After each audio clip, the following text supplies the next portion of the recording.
Black. Feathers. I can't escape. It's... As I awoke, shocked, from a fitful slumber I was met with a severe pain in my chest. Brushing my fingertips over the bumps of my ribs, I located the area of extreme tenderness. Carefully, I raised myself from the plush surface of my bed, cradling my injured side. Making my way to the nearest bathroom, I lifted the loose nightshirt that adorned my torso. Staring back at my reflection in the pristine mirror, I found nothing wrong with my chest. Not a bruise, not a cut, not a single mark. But still, the intense pain persisted.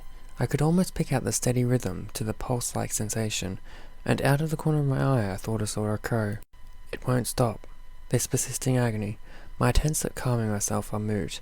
Breathing ragged, skin sleek and shiny with sweat, my mouth was dry. This is too much. I could hardly focus at work. Other people can see it, I'm sure. Reluctantly I poked my head into the boss's office, asking with all my strength I could muster a simple, "I need..." He only had to glance at me before his head bobbed up and down in a nod. It's fine. It seems the only constant anymore is the radiating pain and the crow. The crow. I began seeing him again and again. He wasn't just a shadow I'd catch in my peripheral vision. In the beginning it may have been, but now I'd see him sitting, perched comfortably on my dresser. At first I was scared, throwing anything I could get my hands on at that ink-black bird, attempting to get rid of him myself, but nothing worked. The objects just passed through him. He'd stare, unmoving, occasionally turning his head to the side, looking at me, but almost questionably. I'm hallucinating. I must be. I'm going crazy. I must be. I can't do this. I can't. This pain. That crow.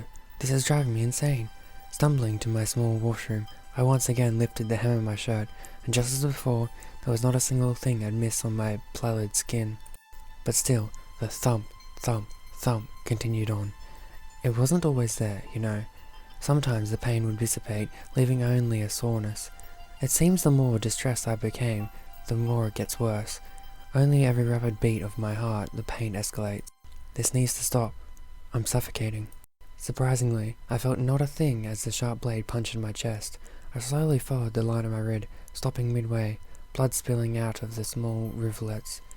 I set this crimson-stained blade aside, next to the bloody crow, and with my shaking hand I poked my finger into the wound. I licked my lips, concentrating. As I made it further into my flesh, pulling it away slightly, the crow squawked. I whipped my head up at breakneck pace, setting my wide eyes on the bird. This was the first time I had ever heard it made a sound since I began hallucinating it. As my finger pulled the skin of my chest back further, exposing the bone, the crow squawked again and again. With every tear and feverish scratch, the pain faded. With every rib I exposed, the searing pain receded.